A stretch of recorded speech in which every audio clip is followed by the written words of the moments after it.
ശബരിമലയിൽ അന്നദാന മണ്ഡപത്തിൽ നടപ്പാക്കാനിരുന്ന സദ്യ വൈകും. മണ്ഡലകാലം ആരംഭിച്ചതിന് ശേഷം സദ്യ നടപ്പാക്കുമ്പോൾ ഉണ്ടാകുന്ന നിയമപരമായ സാങ്കേതിക പ്രശ്നങ്ങളാണ് സദ്യ പെട്ടെന്ന് നടപ്പിലാക്കുന്നതിന് ദേവസ്വം ബോർഡിന് മുന്നിലെ തടസ്സമായി മാറിയത്.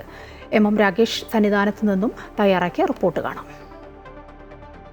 ശബരിമല സന്നിധാനത്ത് അന്നദാന മണ്ഡപത്തിൽ ഈ മണ്ഡലകാലം ആരംഭിച്ചതിന് ശേഷമാണ് സദ്യ നടപ്പിലാക്കാൻ ദേവസ്വം ബോർഡ് ആലോചിച്ചത്.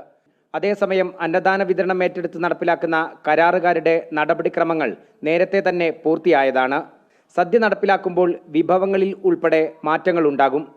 ഇത് നടപ്പിലാക്കുമ്പോൾ നേരത്തെ നിശ്ചയിച്ച തുകയിൽ ഉൾപ്പെടെ മാറ്റങ്ങളും ഉണ്ടാകും. ഇങ്ങനെ അധികമായി വരുന്ന തുക കരാറുകാർക്ക് നൽകുമ്പോൾ നിയമപ്രശ്നങ്ങൾ ഉണ്ടായേക്കും. ഇത്തരം നിയമതടസ്സങ്ങൾ പരിഹരിക്കുന്നതിനുള്ള കൂടിയാലോചനകൾ നടക്കുകയാണ്. നിയമവശം അറിയുന്നതിന് ദേവസ്വം കമ്മീഷണറും എക്സിക്യൂട്ടീവ് ഓഫീസറും അടങ്ങുന്ന 5 അംഗ കമ്മിറ്റിയെ ചുമതലപ്പെടുത്തിയിട്ടുണ്ട്. ഈ കമ്മിറ്റി ചേർന്ന് നിയമപ്രശ്നങ്ങൾ ലോ ഓഫീസറുമായി ഉൾപ്പെടെ ചർച്ചകൾ നടത്തും. നിലവിൽ 240ഓളം പേർ അന്നദാന മണ്ഡപത്തിൽ ജോലി ചെയ്യുന്നുണ്ട്. സദ്യയാകുമ്പോൾ കൂടുതൽ ജീവനക്കാരെ നിയോഗിക്കേണ്ടി വരും. 4 തരം കറികൾ, പായസം, പപ്പടം, അച്ചാർ എന്നിവയടക്കമടങ്ങുന്നതാണ് സദ്യ.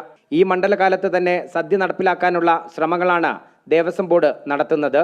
ശബരിമല സന്നിധാനത്ത് അന്നദാന മണ്ഡപത്തിൽ സദ്യ നടപ്പിലാവണമെങ്കിൽ ദേവസ്വം ബോർഡിന് മുന്നിൽ ചില കടമ്പകളുണ്ട്.